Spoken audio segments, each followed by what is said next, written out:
Hola, soy Ramón J. Campos, soy un periodista nacido en Huesca y con una relación casi de niño con Canfrán. Con 9 años yo iba a pasar ahí las navidades para aprender a esquiar en un albergue que había en Canfrán y que toda mi vida pues, hemos tenido una relación muy cordial. Y mi relación con la estación, aunque fuera de niño, pues yo desde el año 1997 tengo relación con lo que es la historia del oro de Canfrán, porque mi madre había sido jefa de telefonistas en Huesca desde el año 1953, y cuando empezó el presidente norteamericano Bill Clinton empezó a decir que tenían los países que habían sido colaboracionistas de los nazis, tenían que abrir sus archivos. Es ese año en el que yo, cuando hablo con mi madre llega a encontrar que tenía que todos los países, uno de ellos era España, y España no abrió exactamente sus documentos. Lo que hizo fue hacer un informe de bien quedar, pagar 250 millones al Congreso Mundial Judío y quedar bien. Pero mi madre conocía gente en Canfrán y me dijo, un día estaba relacionada con el que fue el último alcalde de la dictadura en Canfrán, que se llamaba Mariano Aso, y le dijo que él del oro sabía todo. Y a partir de entonces yo había estado haciendo entrevistas en Canfrán muchos años. Desde que se empezaron a publicar todas las informaciones en Heraldo de Aragón es el verano del 2001, pero con la historia de Canfrán yo he llevado desde el año 1997 continuamente. Y las dificultades que tú te encontraste a la hora de profundizar en esa historia, supongo que vienen dadas tanto por documentos, pero también, pues cuéntanos un poco cómo fue, digamos, el contacto con esos documentos, y también nos interesaría saber cómo se posiciona la gente o cómo te recibió la gente cuando tú de alguna forma les tirabas un poco de esa historia. Bueno, la primera fecha en la que hablamos es agosto del 2001. Bueno, yo antes, en el 97, yo voy a ver a Mariano Aso. Mariano Aso tiene documentos de su propia empresa, que es una empresa aduanera, pero él lo que me enseña en esa entrevista, que es, digamos, de la primera vez que nos conocemos, me enseña una foto en la que aparecía un camión suizo a la puerta de su agencia de aduanas. Entiendo que eso es la manera de tener una primera imagen, pero con eso yo no podía publicar en Heraldo nada más que tengo una foto, y esa foto incluso tampoco en ese momento me la facilita. Entonces lo que hago es recoger esa entrevista que hacemos con Mariano Aso para cuando tenga información. Hasta el verano del 2001, en el que tengamos la relación con Jonathan Díaz, que es el conductor del autobús, en el que le llamamos una tarde, el primer día que aparece la información, que aparece en una agencia, la agencia F, a través de una información que había salido en un periódico suizo, que digamos que él había contactado con ellos, o le habían hecho caso, porque Jonathan Díaz tuvo muchos contactos con periodistas en España y nadie le hizo caso. Y yo ese verano, yo creo que facilitó que fuera el verano, que ya habláramos con él, yo creo que es una tarde, y al día siguiente vamos a verlo, cruzamos al otro lado, a Etxó, casi como cierto miedo, como si estuviéramos hablando con un contrabandista, y él me enseña sus papeles, y yo le dije que aquello era una bomba, era tremendo lo que tenía en las manos. Eran 87 toneladas prácticamente de oro, pero era la historia de Canfrán en papeles que eran papeles cebolla, tirados en el muelle postal, donde se había rodado ese año anterior el anuncio de la lotería. Eso movilizó las cestas de ese almacén postal, en el que tampoco estaban guardados en ese lugar. Es un lugar que estaba además, bueno, desvencijado, las puertas estaban reventadas, todo el mundo podía entrar, visitar todo aquello sin que nadie lo cuidara. Y bueno, el día que nos encontramos con Jonathan, pues es una especie de, bueno, de una conexión en todos los sentidos. Yo entiendo que es una persona que conoce, que se ha entregado, porque eso lo encontró desde noviembre del año anterior, y con eso lo que hace es recuperar la historia de Canfranc en unos papeles que nadie había consultado nunca. De hecho, bueno, yo estoy escribiendo ese verano varias entregas, se convierte eso después en un libro, El oro de Canfranc, que yo es mi primer libro que escribí y que fue, bueno, normal que lo diga yo, pero pues todo el mundo lo leyó, se vendieron 7.000 ejemplares, yo me fui a Madrid a presentar entre otros sitios, y cuando estuvimos hablando con Enrique Mujica Arzó, que es el responsable del gobierno que Aznar puso para hacer ese informe, porque Mujica es de origen judío, se sorprende porque no tiene documentos originales de esos documentos que eran copias del paso del oro por Canfranc. Y entonces yo conecté con Pablo Martín Aceña, que es el catedrático de Historia Económica de Alcalá de Henares, que es con quien él había hecho un libro que se llamaba Del oro de Berlín del oro de Moscú al oro de Berlín, y él se nutría de información que el gobierno americano le había facilitado de las fronteras suizas con Francia, pero no de lo que tenían en España.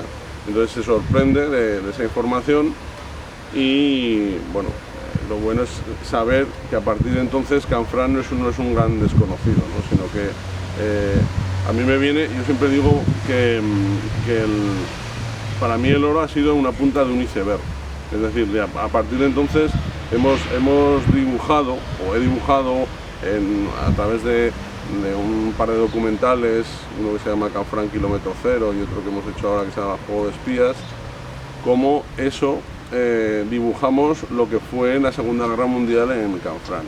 De hecho, el primer libro yo no me lo pongo a escribir hasta que no puedo saber de muchas entrevistas con la gente de Canfranc cómo ellos no colaboraron con los alemanes, es decir, sobre todo que ellos se jugaron la vida con la colaboración con los aliados, con los espías, con los judíos que estaban escapándose de ahí.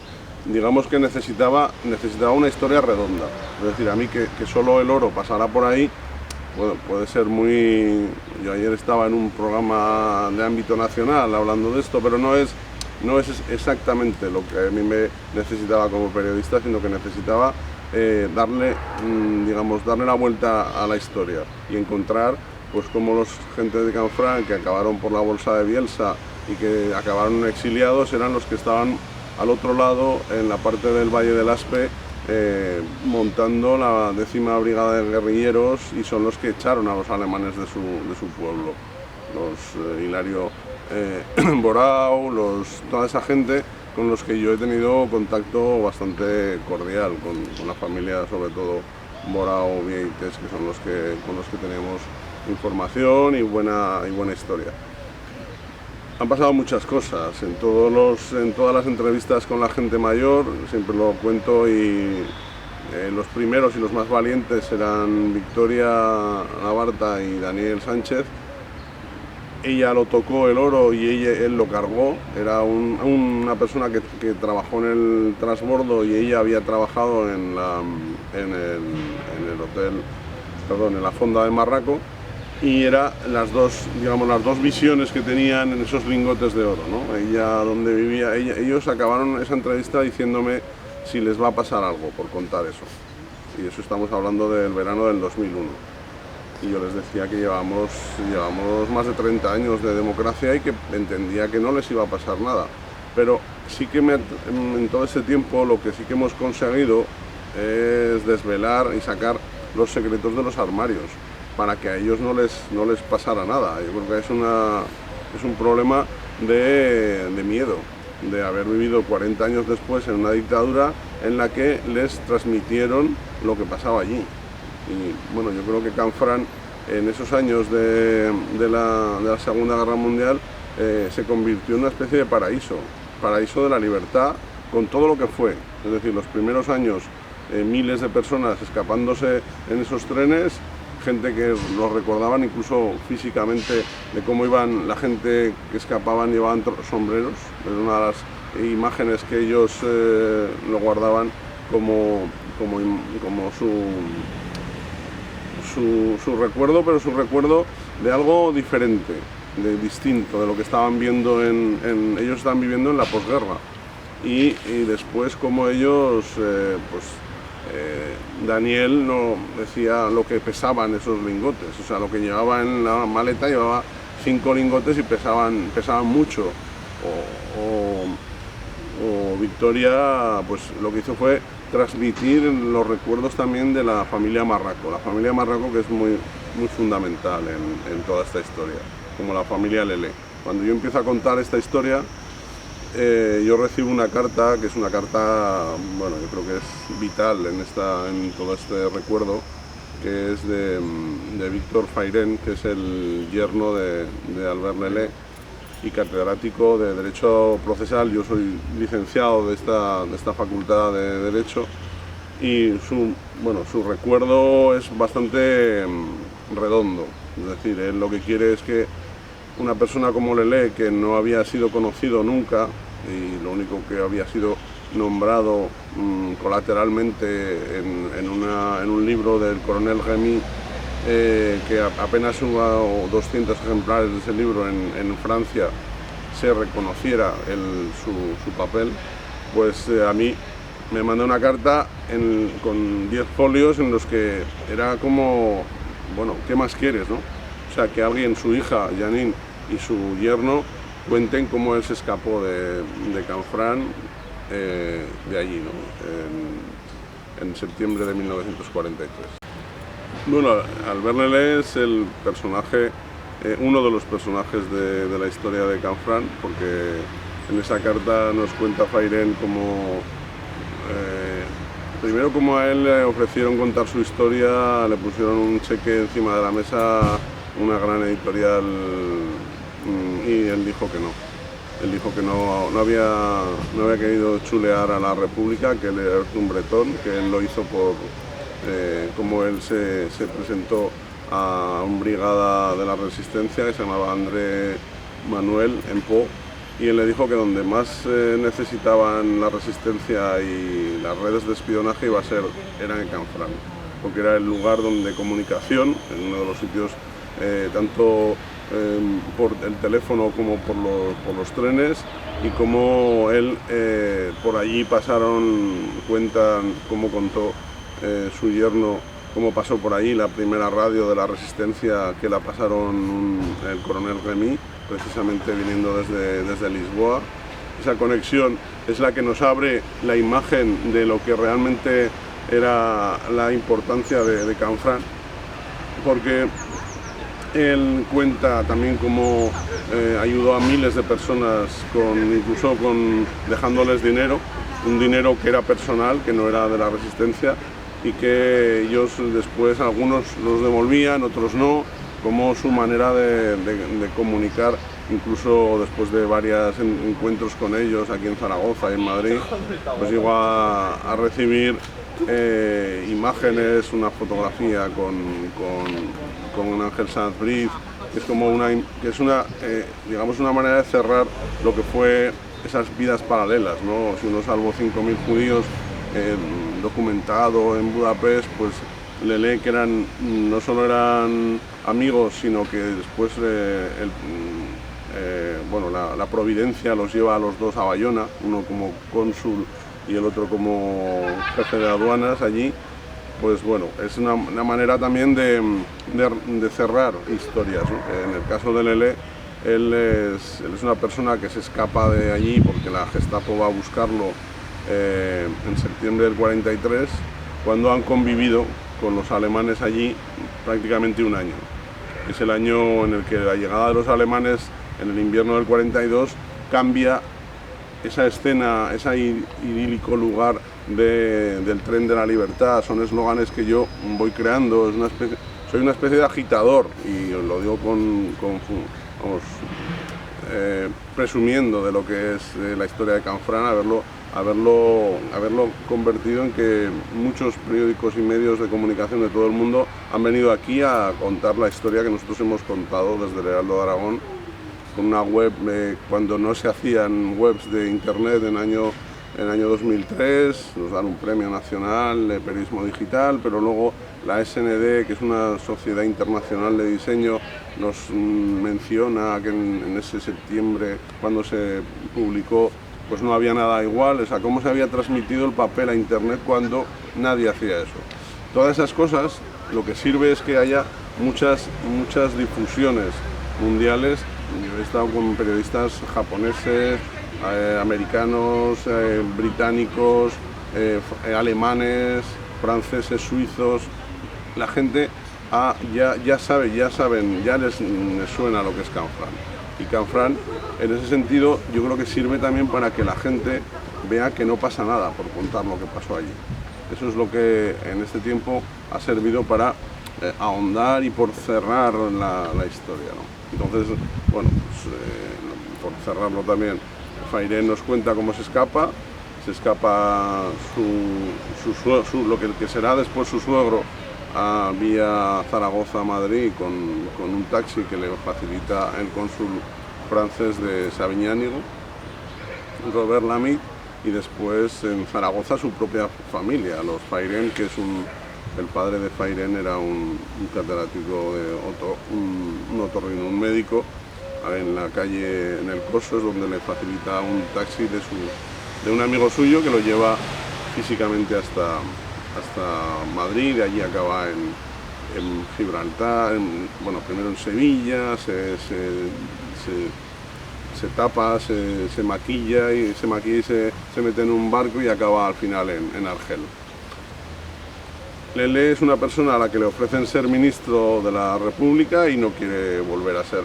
Y eso, dices, es algo como hemos convertido, la leyenda la hemos convertido en historia. Yo creo que eso es lo que he hecho en todo este trabajo, porque los periodistas nos dedicamos a poner papeles, a tener documentos y con esto convertirlo en lo que es. Eso es importante, que papeles que Jonathan tenía en las manos no sabía lo que tenía. Pues hay documentos ahí valiosísimos, como no solo el paso del oro, sino el pacto que había entre Suiza, Alemania, España y Portugal, sobre que había más de 100 camiones que estaban contratados del sindicato de transportes suizo, estoy fatal. Ellos eran los que llevaban tanto los lingotes como obras de arte, como, digamos, mercancía peligrosa. Son los que descargan en Canfrán y de allí van a varios sitios, ¿no? Unos van a Madrid, al Banco de España, otros van a Portugal, otros iban a pasajes donde se llevaba hacia Latinoamérica. Bueno, con ese origen y con un empujón del oro, pues al final lo que hemos hecho también, yo creo que en los documentales la gente se ha estirado. Hemos, incluso hablando con gente que ni siquiera cuando yo hice los libros ellos estaban ya dispuestos. O sea, los Ara, por ejemplo, antes de que se murieran, pues ellos distinguieran lo que eran los camioneros suizos con lo que eran los alemanes. Cuando los alemanes llegan, instalan su toque de queda, aquí estamos nosotros, qué gente instauran en un lugar que era un lugar, España, que era un país neutral. El hecho de ser ese lugar tan singular de ese tratado internacional contra España y Francia para poder ellos ocuparlo. Legalmente está ocupado, claro, la parte francesa, pero eso es lo que nos viene a ofrecer muchos datos. Estamos en los últimos archivos en los que hemos entrado, que ha sido en Francia y en Estados Unidos, lo que hemos conseguido es estirar esa información, pues encontrar cómo se salvaron 200 niños de una asociación judía, Joint, que ellos querían haber salvado 1000 niños, que eran chavales eran huérfanos que sacaban de orfanatos de Europa porque sus padres habían sido enviados a los campos de concentración, o cómo en realidad Hitler estaba sabía el valor de Canfranc, y hay un archivo en Francia, en Nantes, que aparece una carpeta exclusivamente de Canfranc sobre el control de la estación. El control de la estación de Canfranc por los alemanes, aunque no estaban físicamente allí, empezó en 1941. Y eso tiene que ver con el interés personal de los alemanes de tener un lugar estratégico sin ser que fuera vulnerable a un ataque de los aliados, y esa visita y ese lugar en el que Franco fue director de la academia, y en el 28, como testimonios que hemos aportado en la última edición del libro, cómo vivió Canfranc como general y primer director de la academia esos años en Canfranc, pues sirven para entender por qué Canfranc. O sea, qué diferencia había entre Canfranc, Irún y la Junquera o Cervere. Esos son en gran medida es el lugar estratégico por donde nadie les pudiera ver que era un tráfico secreto. Eso es lo importante para ellos, para los alemanes y para los portugueses y los españoles como gobiernos. Pero también era el lugar que los propios judíos que escapaban tenían una comunicación diaria con Madrid y Lisboa. Ese es el viaje más, cuando ellos encontraban el billete, era casi su billete a la libertad. Y eso también transmite que hay muchas personas que buscan el tren de Canfranc como el sueño de la libertad y de una segunda vida. Hay muchas historias con gente como Salvador García, que es un carabinero de allí, o Teodoro, que también me cuentan cómo la gente se escapaba y cómo fuera.